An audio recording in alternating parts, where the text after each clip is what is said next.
마가복음 8장 22절 말씀. 벳세다에 이름에 사람들이 소경 하나를 데리고 예수께 나와 손 대시기를 구하거늘 예수께서 소경의 손을 붙드시고 마을 밖으로 데리고 나가사 눈에 침을 뱉으시며 그에게 안수하시고 무엇이 보이느냐 물으시니 우러러 보며 가로되 사람들이 보이나이다. 나무 같은 것들에 걸어가는 것을 보나이다 하거늘 이에 그 눈에 다시 안수하시매 저가 주목하여 보더니 나아서 만물을 밝히 보는지라. 예수께서 그 사람을 집으로 보내시며 가라사대 마을에도 들어가지 말라 하시니라. 네. 마태복음 13장 44절에 보면 하나의 비유가 하나 있는데 천국은 마치 밭에 감춘 보화와 같다 그랬습니다. 사람이 이를 발견한 후에 그것을 차지하기 위하여 숨겨두고 기뻐하여 돌아가서 자기의 소유를 다 팔아서 그 밭을 샀다 그랬습니다. 자, 이 밭을, 남의 밭을 우연히 거기서 보화를 발견한 겁니다. 그러면 그 사람이 그 보화를 차지하려면 어떻게 해야 될까?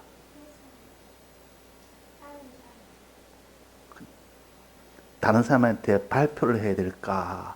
다른 사람한테 일단 숨겨두고 자기가 있는 집으로 가서 얼른 자기 소유를 다 팔아서 그 돈으로 밭을 사면 됩니다. 그러면 밭 속에 있는 보화는 다 자기 것이 됩니다. 자, 이것이 지혜로운 자요. 그러니까 사람이 남의 밭은 그렇게 비싼 값이 아니지만은 그 속에 있는 보화는 밭보다는 몇 배, 몇 천 배 더 가치가 있고 자기 소유보다도 몇 배, 몇 천 배 가치가 있을 때는 그 사람이 그 밭을 발견하고 일체 다른 소리 안 하고 숨겨두고 일단 자기 집에 가서 소유를 헐값에 다 팝니다. 왜? 빨리 살려고 하면 헐값에 팔아야 되니까. 야, 니 너무 손해가 되지 않느냐 이래도 괜찮다. 헐값에 그냥 팝니다. 밭을 살만한 그런 돈이면 아무리 헐값이라도 그냥 팔아버립니다. 야, 니 좀 정신 나간 거 아니냐? 왜 그 밭을 너 소유를 그렇게 헐값에 팔려고 하느냐? 또 그 밭 판 돈으로 소유를 판 돈으로 그 아무 쓸데없는 밭을 비싼 값에 팝니다. 혹시나 주인이 안 팔까 싶어서 얼마입니까? 라니까 얼마다 하니까 2배를 쳐줘 버립니다. 그래야 확실하게 자기 것이 되니까. 그렇게 사는 것이 지혜 있는 사람이라. 자기 있는 소유를 헐값에 팔고 그 밭을 비싼 값에 산 그 사람이 어리석은 사람입니까? 지혜 있는 사람입니까? 하지니 그런 사람은 아주 똑똑한 사람입니까? 좀 어리석은 사람입니까? 자기 집은 굉장히 싼 값에 팔았습니다. 그 값을 가지고 밭은 굉장히 싼 밭이고 아주 가치 없는 밭인데 그것을 아주 비싼 값에 산 겁니다. 근데 그 밭 안에는 뭐가 있습니까? 보화가 있습니다. 그 보화는 밭보다도 자기 소유보다도 몇 배, 몇 천 배 가치가 있는 그 보화가 담겨 있는 겁니다. 그러면 그 사람이 한 행동이 어리석습니까? 참 똑똑한 사람입니까? 아주 똑똑한 사람이죠. 자기 집이, 자기 소유가 혹시나 비싼 값에 내놓으면 팔리지 않을 수가 있으니까 싼 값에 내놓는다. 그럼 금방 삽니다. 금방 팔립니다. 그러면 그 파는 돈으로 밭주인한테 가서 비싼 값으로 삽니다. 그러니까 얼른 그 사람이 팝니다. 그러면 실패가 될 일이 없습니다. 자기 밭으로 삼기 위해서는 가장 그것이 확실한 방법이요. 그러나 그걸 모르는 사람은 가장 어리석은 방법이라고 말이에요. 너무 어리석다. 너 어떻게 그래 어리석은 일을 하느냐? 살 때나 팔 때나 어리석은 행동으로 보입니다. 그러나 자기 속의 계산은 보아라는 것을 두고 계산한다면 그 사람보다 지혜 있는 사람이었고 그 사람보다 참 이런 똑똑한 사람이 없습니다. 그런데 밭을 발견하고도 그 사람이 자기 소유를 파는데 이렇게 머뭇거린다든지 좀 비싸게 팔아야 되겠다든지 그런 생각한 사람은 그 밭을 놓칠 수가 있습니다. 또 그 밭을 살 때도 그냥 시가로 살려고 하다 보면 다른 사람이 와서 밭을 살 수도 있습니다. 그러나 그보다 더 비싼 값으로 살려고 한다면 얼른 주인이 팔아버립니다. 그러니까 이 사람은 그 밭이 보아가 담긴 밭을 사는 데에 요만큼의 이런 실수가 없도록 그것이 실패가 없도록 하기 위해서는 그렇게 많은 돈을 주고 사고 많이 손해보고 판 그것이 제일 지혜 때문에 일단은 밭을 차지하면 자기가 손해본 것보다 몇백 배, 몇천 배, 몇만 배를 얻을 수 있다면 그 밭을 비싸게 산 그 행동, 자기 소유를 싸게 판 그 행동, 그것이 참 지혜 있는 행동입니다. 자, 이것은 우리에게 무엇을 가르치느냐? 우리의 구원이라는 것은 이렇게 자기 소유를 다 팔아도 그것보다 훨씬 더 가치가 큰데도 사람들이 자기 소유보다 그 보화가 크다고 여기지 못하는 사람은 결코 자기 소유를 팔지를 못합니다. 또 그 싼 밭을 결코 비싼 값에 사지를 않습니다. 그러나 이 사람은 밭을 어떻게 했다고요? 밭에 있는 무엇을 발견했습니까? 보화를 봤습니다. 본 사람하고 안 본 사람의 차이는 그를 차지할 수 있고 한 사람은 차지할 수 없다는 그 차이가 마지막 생깁니다. 그런 보화를 보고도 차지 안 하겠다고 생각하는 사람이 어디 있겠습니까? 내 소유 다 팔아도 상관없다. 싸게 팔아도 상관없고 밭을 비싸게 팔아도 상관없고 반만 내가 쥐게 된다면 그 속에 있는 보화는 자기 소유의 몇백 배, 몇천 배 이것을 가지게 되는데 자, 모든 우리는 계산을 이렇게 해야 됩니다. 모든 계산을 면밀하게 해야 됩니다. 우리 믿는 사람은 계산 없이 살면 안 됩니다. 이런 계산이 들어야 그 사람이 최종 마지막 성공을 할 수 있습니다. 그 예수 믿는 사람은 그냥 무조건 희생하는 손해보는 그것이 예수 믿는 것이 아니라 철두철미하게 계산을 해서 큰 이익을 보도록 하는 이것이 예수 믿는 참된 도입니다. 그런데 예수 믿는 사람은 누가 어리석다 하겠느냐? 그래서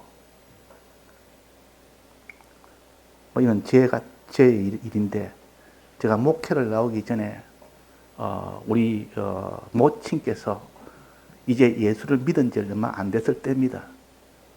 그러니까 항상 교회를 다녀도 그때 동천교회 다녔는데 다녀도 마음에 이렇게 신앙으로 다니는 것이 아니고 그냥 권유로 이렇게 다닐 때인데 그때 제가 이 서울에 목회를 나올 때입니다. 나올 때 일단은 이것을 모친한테 이야기를 해야 되는데 분명히 반대를 할 것이다. 반대를 해도 내가 안 나갈 내가 아니지만은 그래도 좀 잘 이야기해서 그런 불편함이 없도록 나가도 마음이 상하지 않도록 해야 되겠다 싶어서 제가 목회 나오기 한 달 전에 제가 학교에 있었는데 학교에 당직을 서는 날입니다. 그 토요일인가 그때인데 당직을 쓰는데 거기에 연못이 하나 있는데 아주 좋은 연못입니다. 그 연못에 앉아 모친을 불러서 형님들이 모친 좀 모시고 오시라. 내가 할 이야기가 있다. 그래서 연못에 와서 이렇게 보고 참 좋은 연못에서 이렇게 이야기하다가 내가 그 이야기를 한 겁니다. 모친한테. 이제 내가 아이가 큰애가 초등학교 1학년 때입니다. 내가 이 부산에서 서울로 목회를 나가는데 어머니 그래 알고 계시라고 대번에 걱정을 하시죠. 이 나이 든 부모는 자식의 육을 제일 먼저 생각합니다. 육체적인 거, 이 경제적인 거. 나가면 경제가 어떻다는 건 이미 들어서 다 알고 있고 그래가지고 가면 자식 공부는 어떻게 시키겠노? 이 걱정부터 하고 가다가 그게 안 되면은 또 굶는 일이 생기지 않겠느냐? 이거 걱정도 하고 그러니까 지금 여기선 직장은 든든하니까 그냥 여기서 지내라. 다시 생각해라. 너 이렇게 정년퇴직할 동안 그냥 그것으로 먹고 살면 자식 공부시키고 다 좋지 않겠느냐? 그것이 가장 안전한 길이고 가장 좋은 길이다. 그렇게 나올 줄 알았기 때문에 염려하지 마십시오. 또 나는 내대로 계산이 있고 하나님은 다 지켜주실 겁니다. 몇 번 제가 이렇게 간곡하게 이야기를 했고 모친은 그래도 마음이 그렇게 염려가 되고 불안했던지 서뜻 성당을 안 했습니다. 그러나 성당을 안 해도 내가 거기에 매일 사람이 아니기 때문에 마음에 걱정만 하고 있단 말이에요. 그래가지고 제가 올라온 겁니다. 그때 올라오면서도 어머니가 걱정한 것은 당연한 일이다. 저 당연하게 그 길은 가다가 굶을 수도 있고 자식 공부 못 시킬 수도 있고 그 말이 틀린 말은 아닌데 그러나 계산을 해보면 그 계산은 아니다. 내가 굶더라도 공부 못 시키더라도 그 결과는 훨씬 내게 더 이익이 되는 길이고 큰 유익이 되는 것이고 하늘의 보화를 발견했는데 이 보화를 내가 그 직장에 그걸 보고 내가 안정을 가지고 그거를 내가 취소하겠느냐. 그래서 그 길은 오게 된 겁니다. 그때나 지금이나 그때의 계산은 참 지혜 있는 계산이었고 굶어도 이익 보는 계산이었고 공부 못 시켜도 이익 보는 계산이었고 그러나 하나님이 그 사이에 굶지도 아니하고 공부도 못 시키는 것도 없고 그 나중에 모친이 한 1년, 한 2, 3년 지낸 뒤에 그때 모친이 좀 신앙이 좀 자랐을 때입니다. 그때는 이렇게 성경을 이렇게 읽기고 늘 매일매일 성경 읽는 분이요. 또 필사도 늘 하던 분이요. 성경을 적는 것 말이야. 또 늘 찬송에 121장 찬송을 좋아해서 늘 그 찬송을 또 부르는 분이요. 그렇게 신앙이 좀 들었는데 그 제가 한번 가서 모친한테 이야기했습니다. 그때 연못에서 저한테 하신 말 기억나시냐고. 그러니까 기억난다고. 그때 어머니 너무 걱정을 해서 내가 가는 것을 막으려고 얼마나 했느냐. 지금도 그렇게 생각하시느냐. 그러니까 모친이 하시는 말씀이 지금은 아니다. 그때는 내가 몰라서 그렇고 그 길이 힘들어도 가장 귀한 길이라는 건 내가 안다. 지금 내가 고생을 해도 그러나 그 길은 제일 가치 있는 길이라는 것을 내가 안다. 그 제 마음이 굉장히 기뻤습니다. 그걸 이해를 할 수 있으니 그 정도 신앙이 자랐다는 것이 마음의 기쁨이 되고 위로가 된 겁니다. 자, 그래서 우리가 밭에 감추인 보화를 발견한 사람은 세상적으로 분명히 이거는 손해가 되는 길이요. 자기 소유를 헐값에 팔아야 되고 급히 팔아야 되고 밭을 급히 사야 되니까 그런 계산을 두고 그런 일 처리를 하는 것은 어리석은 일이지만 하나님 보시기에는 너가 지혜롭다. 이 큰 가치를 너는 발견했기 때문에 밭을 너는 구입했기 때문에 그 보화는 너 것이 아니냐. 자, 이렇게 계산한 것이 손해가 아니라 나중에는 폭리를 얻는 겁니다. 이것이 예수 믿는 길이라. 그러나 문제는 누가 이 보화를 밭에서 발견하느냐? 거기에서 달린 겁니다. 보화를 발견했기 때문에 자기 소유를 팔았고 밭을 샀고 그 보화가 자기 것이 됐지. 만약에 발견이 안 됐다면 어떻게 될까요? 평생 그렇게 할 리가 없습니다. 그 산 밭을 뭐 때문에 사며 자기 소유를 뭐 때문에 팔며 그거는 어리석은 일인데, 그래서 보화를 발견 누가 하느냐? 그게 달린 겁니다. 발견하고 난 뒤에 자기 소유를 팔지 않을 자가 없고 자기 밭을 사지 않을 자가 없습니다. 사람들이 보기 어리석은 길이라고 이렇게 하지 않을 자가 없지만은 본인은 그렇지 않다 그 말이에요. 자, 그러면 어떻게 발견하느냐? 이 발견이 문제라. 눈이 어두우면 발견을 못합니다. 눈이 어두운 사람은 발견을 못합니다. 눈이 밝아야 발견을 합니다. 그래서 신앙적인 눈입니다. 신앙적인 눈이 밝으면 하늘의 보화가 보입니다. 하늘의 보화가 보이면 그 보화를 이제는 믿게 됩니다. 그 보화가 하늘의 보화가 있다는 것이 믿게 된다 말이에요. 이것이 눈에 보는 것이요. 눈이 밝은 사람이요. 눈이 밝으면 하늘의 보화가 훤히 다 보입니다. 훤히 보이니까 저거를 차지하는 방법도 훤히 가르쳐 줘서 능히 가질 수 있도록 해주십니다. 그 하늘의 보화는 뭐냐? 영원한 하늘나라의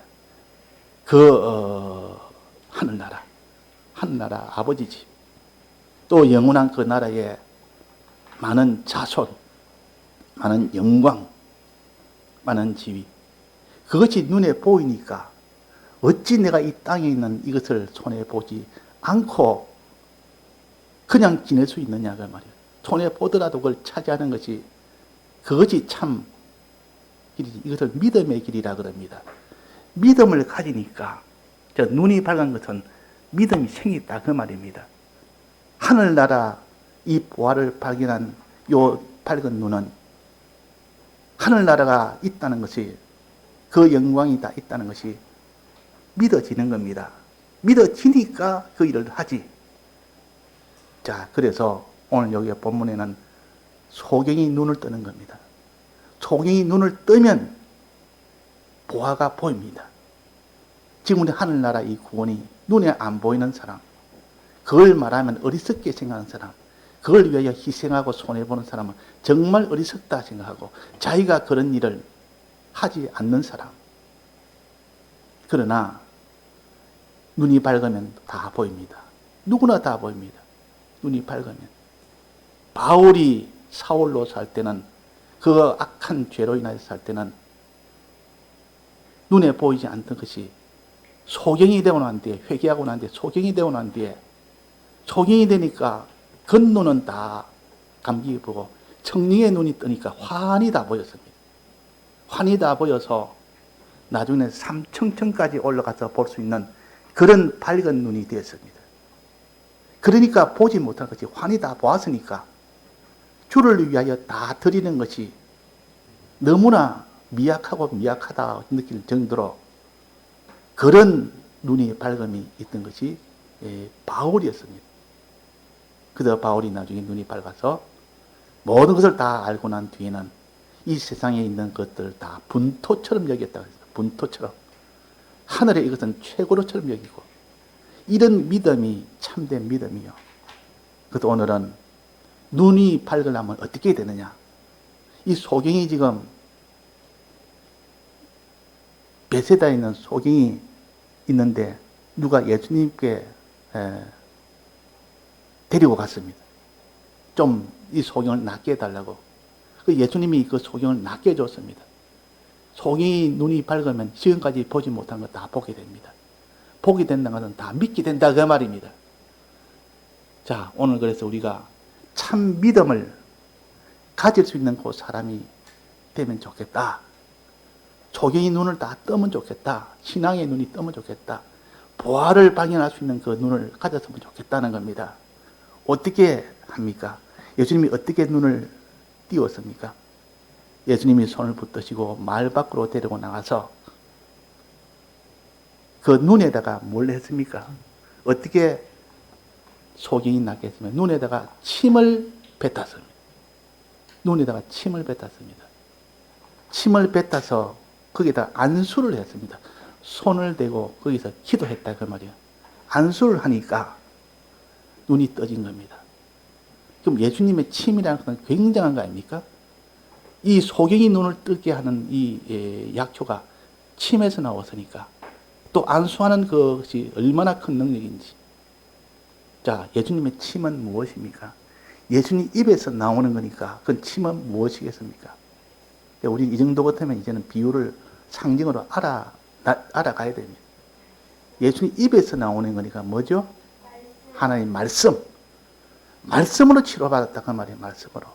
눈에다가 침을 뱉었다 이 말은 입에서 나오는 그 침이니까 하나님 말씀으로 눈이 떠진 겁니다. 말씀을 어떻게 할 때?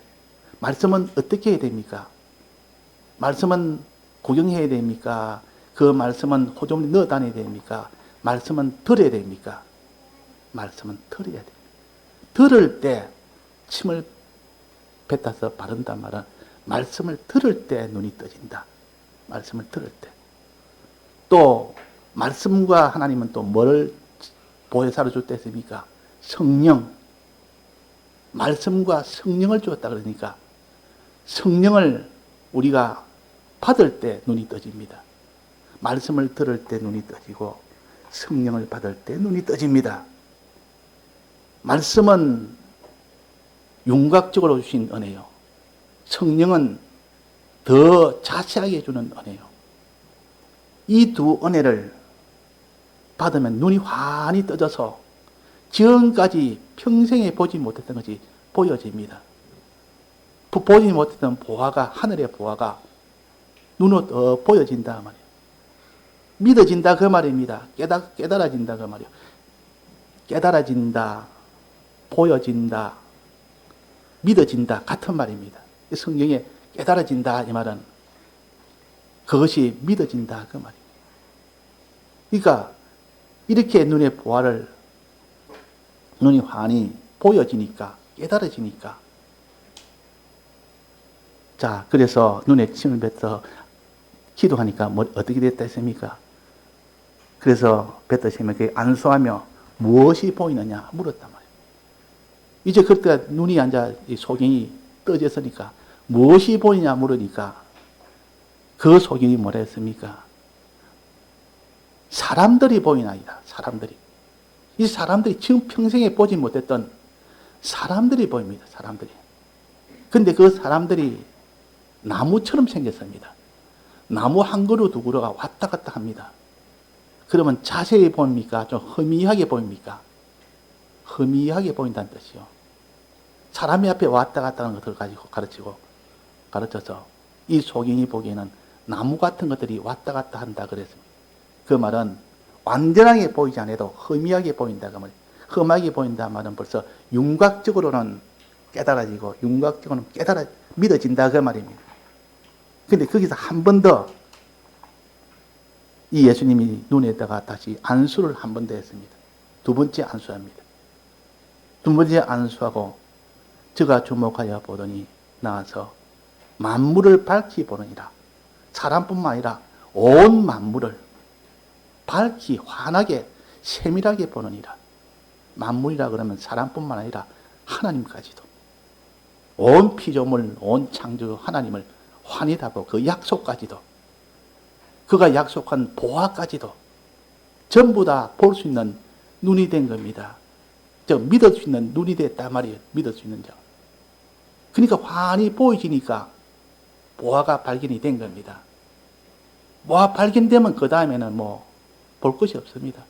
가만히 있어도 자기가 알아서 하지 말아 해도 자기 소유를 다 팔아서 그 밭을 사는 그 일이 어리석다 해도 자기는 그 말을 듣지 않고 끝까지 자기 소유 팔아서 밭을 사는 일을 하게 됩니다.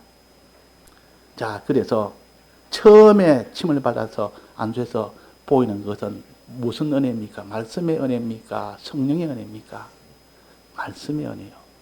그럼 두 번째 이 안수에서 보게 된 것은 무슨 은혜입니까? 성령의 은혜요. 성령은 더 세밀하고 확실하고 온전하게 보여집니다. 그 두 번째는 만물이 다 보였고 그것을 밝히 보였단 말은 세밀하게 보였다는 뜻이죠. 나무 같은 사람을 나무처럼 보는 게 아니라 사람은 사람으로 다 보이고 하나님은 하나님 보이고 모든 경제의 모든 이는 또 환이 다 보이고 그 뒤에 숨어있는 하나님 약속도 다 보이고 하나님 약속이 이렇게 큰 보아라는 것이 환이 다 보여집니다. 보여진다는 말은 깨달아진다는 뜻이요. 믿어진다는 뜻입니다. 그래서 보여지고 깨달아지고 믿어지니까 그 사람이 파는 행위는 필연적으로 하게 됩니다. 자기 소유를 파는 행위. 사람은 다 어리석다 해도 그 행위는 기쁨으로 팔게 되고 또 그 산 밭은 싸게 기쁨으로 싸게 됩니다. 원하고 원해서. 사람들은 다 그것도 어리석다 그럽니다. 그래서 그런 길을 걸으면 다 반대를 합니다. 특히 가까이 있는 사람. 왜? 자기하고 연관이 되니까 마음이 안 돼서 반대하거나 자기한테 뭐 이런 돌아온 것이 불리해서 반대하거나 그것까지 계산은 다 해서 그조차도 그게 매이지 아니하고 나를 욕해도 나를 어리석다 해도 또 참 마음 아픈 그런 간청을 할 때 그래 해도 그 길을 걸어갈 수 있는 것은 봤기 때문에 그래. 봤기 때문에 부활을 봤기 때문에 부활을 보지 않으면 아무도 그 길을 못 걸어가고 부활을 발견하면 어떤 어리석은 자라도 다 걷게 되어 있습니다. 그 필연적이죠. 그거는. 그래서 우리가 하나님의 말씀을 이렇게 들을 때에 눈이 밝아지고 또 성령의 은혜를 받을 때에 눈이 더 밝아진다. 그때는 하나님의 약속이 다 보이고 하나님이 어떤 분이 다 보인다. 그러면 자기 수지 계산을 세상에 따라 수지 계산을 하지 아니하고 하나님이 보여주신 거기에 맞춰서 수지 계산을 합니다. 그 주를 위하여 다 희생하고 손해보는 것 같아도 실은 그보다 폭리를 취하는 그런 일인 것을 자기는 자기대로 계산이 있기 때문에 참 그렇게 간청을 하고 막아도 눈물 머금고라도 그 길을 걸어갈 수 있는 그 사람이 될 수 있지. 너무 간청하니까 마음이 안 돼서 사람들이 너무 나를 욕하니까 그것이 마음에 걸려서 그래서 그 길을 못 걸어가는 그런 것이 또 얼마나 많은지 모릅니다. 그러나 보면 안 그렇습니다. 자기가 그걸 봤다면 그런 걸 다 이길 수 있습니다. 그래서 우리가 하나님의 말씀을 들어서 눈에 침을 뱉은 것을 우리가 거기에 발림을 받아서 눈이 떠여지면 됩니다. 또 성령의 은혜를 받아서 더 확실하게 떠여지면 이제는 바울이 삼청천을 본 것처럼 그걸 봤는데 그걸 누가 그 삼청천을 보고 난 뒤에 자기를 드리지 않을 수 있습니까?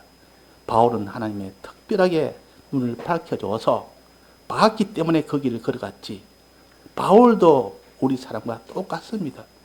오라나는 공고한 자로다. 이 말은 내 속에는 이런 죄악의 사람, 불신의 이 사람이 아직도 내게 있는데 하나님께서 큰 은혜를 주시니까 내가 그 길로 걸어갈 수 있다는 겁니다. 자, 그러면 말씀 안 듣는 사람이 누가 있으며 성령 받으려고 애쓰지 않는 사람이 누가 있느냐? 그런데 왜 믿음이 없느냐? 왜 보지를 못하느냐? 그 말이에요. 하늘의 보화를 왜 보지를 못하느냐? 다 그렇게 살 수 있는데 그 이유는 마태복음 13장 14절에 보면 이사야의 예언이 하나 있습니다. 이사야의 예언이 듣기는 들어도 깨닫지 못할 것이요 보기는 보아도 알지 못하리라. 말씀을 듣고 성령을 받으려고 애를 썼는데도 그들이 들어도 보지 못하고 또 받아도 깨닫지를 못하니까 듣는 것도 헛일이요 그 성령을 받으려고 하는 것도 헛일이다 그 말입니다. 그래서 이 백성들이 마음이 완악하여져서 그 귀는 듣기에 둔하고 눈을 감았으니 마음이 완악해지면 들어도 소용없다는 뜻이요. 그렇게 말씀을 듣는 일을 했는데도, 그렇게 성령 받기 위해서 노력했는데도 마음이 둔해져서, 마음이 완악해져서 듣기는 들어도 깨닫지 못하고 보기는 봐도 깨닫지를 못했다. 그래서 믿음이 없었다. 그래서 너희 눈은 봄으로 복이 있고 너희 귀는 들음으로 복이 있지만은, 그러나 내 마음속에 완악한 마음이 있을 때는 너희 보는 것을 보고자 해도 보지 못하고 너희 듣는 것을 듣고자 해도 듣지 못하느니라. 그러면 어디가 고장입니까? 말씀을 안 들어서 고장입니까? 또 안 들어서 고장인 사람도 있고, 성령을 받으려고 하지 않아서 이런 고장도 있고, 말씀을 듣고 성령을 받으려고 했는데도 깨닫지를 못한 것은 어디에 고장이겠습니까? 자, 그거는 어디에 고장이겠습니까? 그것은 내 마음에 완악한, 내 마음 속에 있다. 내 마음에 완악한 그것 때문에 들어도 깨닫지 못하고 봐도 깨닫지 못한다. 그것이 뭐냐? 그것을 가르쳐서 이 마태복음 거기에 이어서 나오는 말이, 천국의 말씀을 듣고 깨닫지 못한 것은 이 악한 자가 와서 그걸 다 집어삼키기 때문이다. 들어도 악한 자가 와서 또 집어삼켜버리고, 들어도 들은 것을 다 악한 자가 다 집어삼켜버렸다. 그래서 깨닫지를 못했다. 그래서 믿지를 못한다. 그 말입니다. 그릇이 뿌리는 비유에서 이어지는 겁니다. 씨를 뿌렸는데도, 마음의 밭에다 하나님의 말씀을 뿌렸는데도 거기에 열매가 나는 겁니다. 열매가. 그러면 씨도 문제가 없고 뿌리는 것도 문제가 없고 말씀 듣는 것도 문제가 없는데 무엇이 문제냐? 그 밭 안에 무엇이 있기 때문에 뭔가 밭 안에 문제가 있는 겁니다. 씨 뿌린데도 밭 안에 문제가 있으니까 그것이 열매가 안 맺히는 겁니다.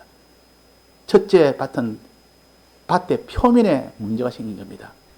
표면에 딱딱하게 굳어 있단 말이에요. 씨를 뿌리는데 표면이 아주 굳어 있는 땅이라 그걸 길가밭이라 합니다.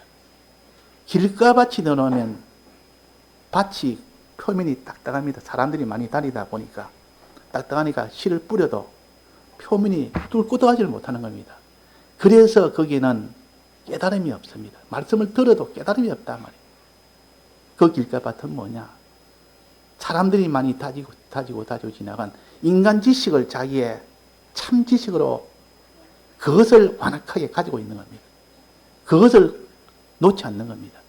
이 지금까지 가 있는 세상 지식을, 그것을 모든 지식의 기준으로 삼으니까 하나님의 이 말씀이라는 기준이 들어오니까 그걸 쳐내버립니다.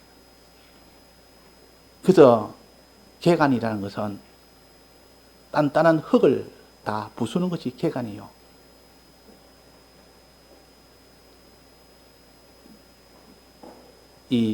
농사 지을 때, 석가래 같은 거, 이런 게, 쟁기라 그럽니까?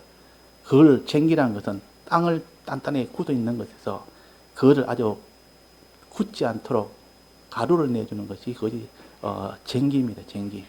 사람이, 끌어서 쟁기일도 하고, 또 어떤 때는 소가 앞에 끌어서 그 쟁기를 하면, 그 단단한 땅이 전부 다 부스러져서 가루가 되면 거기에 씨를 뿌리면 잘 들어갑니다. 땅의 표면이 벌써 아주 부드러우니까 땅이 잘 들어가요. 그 표면은 뭐냐? 인간 지식이라는 것은 지금까지 자기 온 모든 인간 지식, 자기 주관을 부인을 안 하고 항상 가지고 있으니까 그 인간 지식 때문에 말씀을 들어도 그 말씀이 자기 속에 들어오질 않는 겁니다. 다 표면에서 벌써 그것이 튕겨나가 봅니다. 표면에서. 그 튕겨나가니까 나중에 어떻게 됩니까? 새가 와서 그것을 다 먹어버린다. 들어도 자기 주관이 다 가로막아서, 자기 지식이 가로막아서 그 뒤에 새가 와서 다 먹어버리니까 아무 소용이 없다. 깨달음이 없어진다면 깨달음이 없다 그 말이야. 믿음이 없다 그 말이에요. 그래서 두 번째는 이 땅에 뚫고 들어갔습니다. 이 표면에 이 딱딱한 것을 다 개간해서 이 땅을 쑥 뚫고 이제는 씨가 들어갔습니다. 들어가는데 또 땅 속에 또 문제가 있어요. 땅 속에 들어가질 못하는 게 하는 것이 있습니다. 돌이 하나 있다, 돌이. 돌밭이라 그럽니다. 돌밭은 처음 땅 위는 부드럽게 있어서 씨가 들어가도 좀 들어가면 땅 속에 돌이 있으면 더 이상 뚫고 못 들어갑니다. 자, 씨의 뿌리가 나서 돌을 뚫고는 못 들어갑니다. 돌이 있으면 그 이상 거기 딱 멈춰버립니다. 그러면 더 이상 못 들어가면 씨 뿌리가 자라지 않습니다. 자라지 않으면 거기서 나중에 말라서 햇빛 나면 다 타서 그냥 다 이렇게 죽어버립니다. 그러면 그 햇빛 나는 것은 뭐냐? 핍박이 오면, 어려움이 오면 행치를 못한다 그 말이에요. 안 믿으니까, 깨달음이 없으니까 처음에 좀 깨달아 좋아하다가 나중에는 깨달음이 더 이상 안 되니까 조금 챙기다가 말아버리니까, 그러니까 핍박이 오면 행치를 못합니다. 햇빛이 오면 다 타버립니다. 그 돌은 뭐냐? 자기중심이 자기중심. 항상 자기를 기준으로 하나님이 어찌 되느냐 하는 하나님 생각이 아니고 자기를 중심으로 해서 자기한테 요만큼 해가 되고 손해가 되고 요만큼 핍박이 되고 이러면 그 길은 내가 일체나는 못 간다. 수고가 되면 못 간다. 힘이 들었는 못 간다. 손해가 되면 못 간다. 이것이 자기중심. 그게 밭 속에 있는 돌이라 악이라 그 말이야. 그것이 들고 말씀을 아무리 들어도 나중에 거기에 막혀서 말씀이 더 이상 깨달아지지 않는 겁니다. 믿어지지 않는 겁니다. 또 그 다음에 이제는 돌도 다 꺼냈습니다. 자기 중심도 다 버렸습니다. 그러니까 이 쑥쑥 들어가면 땅속에 들어가지, 표면도 이제는 다 들어가지, 땅속도 들어가지. 이제 깨달음이 이제 나서 믿음 생활 합니다. 핍박도 이제는 다 이깁니다. 핍박이 와도 그 땅속에 뿌리가 많이 나 있으니까 그 힘으로 그 뿌리에서 나오는 물이 있으니까 그 물이 있어서 그 위에 핍박이 와도 햇빛이 와도 그걸 능히 이긴다 그 말이에요. 근데 하나는 이제는 그 위에 있는 공간을 뚫지는 못합니다. 땅 속이 아니라 땅 위에 있는 공간에 무엇이 있는가 하니 가시덤불이 있습니다. 가시덤불. 땅 위에 있는 가시덤불이 있으면 자라다가 그 가시덤불에 막히면 더 이상 자라지를 못합니다. 그러니까 이 세 단계, 땅의 표면에서 막혔고 또 땅 속에 있는 그 돌에 막혔고 이제 마지막으로 세 번째 땅 위에 있는 공간에 있는 가시덤불이 위에서 막아버려서 그래서 그것을 막았습니다. 그 가시덤불이 뭐냐? 그것은 세상의 염려와 재리의 유혹이라 그랬습니다. 세상의 염려라는 것은 항상 하나님 앞에 말씀을 들을 때 이대로 살면 내가 세상이 앞으로 어찌 되느냐. 저렇게 모든 걸 다 버리고 나가면 그 뒤에 내가 자식 공부는 어떻게 시키며 먹고 사는 일 어떻게 되며 처소는 어떻게 되느냐. 그 걱정이 되니까 말씀을 들어도 믿음이 거기서 막혀버립니다. 막혀버린다고 말이에요. 또 재리의 유혹이라. 이 세상에 대한 욕심이 자꾸 일어나니까 그 욕심에 막혀서 말씀을 들어도 그 욕심 때문에 말씀이 들어오지는 않습니다. 유혹의 재리의 유혹. 세상이 그렇게 좋은 것을 부인을 못하고 자꾸 그런 것이 들어오면 그 유혹에 밀려서 말씀이 깨달아지지 않는 겁니다. 그 말씀이 믿어지지 않는 겁니다. 그래가지고 이제는 가시덤불을 다 철거했습니다. 즉 재리의 유혹도 이 세상에 대한 염려도 하나님 믿고 그걸 다 이렇게 제하고 나니까 겉은 이제 막히는 것이 없습니다. 땅 표면도 들어가지, 땅 속에 속도 들어가지, 땅 위에 가시덤불 없으니까 위로 쑥쑥 자라지. 그걸 가르쳐도 옥토라 그럽니다. 이 세 가지가 다 제하게 되면 옥토가 되고 옥토에는 열매가 주렁주렁 맺힙니다. 그때는 믿음으로 사는 사람이 되어서 하나님이 구원의 이 결실을 맺게 됩니다. 주를 위하여 핍박을 당하고 주를 위하여 어떤 미혹이 와도 다 이기게 되고 그것이 곧 구원이 되는 것이라. 그러면 말씀을 들은 말씀이 전부 그것은 다 들은 말씀이 다 구원이 되는 말씀이 됩니다. 왜? 그때는 믿어지니까, 깨달아지니까, 아무에게도 막히지 않는 깨달음. 들을 때 들은 것이 전부 다 내 속에 완화간 그 세 가지를 제하고 나니까 전부 아멘, 아멘이요. 전부 깨달아지는 것이요. 전부 믿어지는 것이라 그 말이에요. 믿어지니까 밭에 있는 보화가 다 보여지는 겁니다. 이런 밭에 있는 보화가 보여지니까 그 다음에는 믿어지니까 자기 소유를 기쁨으로 팔고 그 밭을 기쁨으로 사고, 자, 그래서 자기가 무슨 하나님 앞에 큰 결심에서 이 땅의 것을 다 뒤로 두고 앞으로 나가야 될 때, 그때에 보화를 발견한 사람은 어려움이 없습니다. 그러나 보화를 발견하지 못하면 그 길이 그렇게 고통스럽고 할래도 하는 것이 염려되고 걱정되고, 이 세상 것의 유혹이 자기를 끌고 가고 이 세상 지식이 자기를 자꾸 부인을 하도록 만들어 보니까 그 길을 못 걸어간다 그 말입니다. 그래서 오늘은 밭에 묻힌 이 보화를 발견할 수 있는 이 눈을 달라고 하나님 앞에 자꾸 기도하고 말씀을 듣되 자기 속에 있는 세 가지 이 완악한 마음,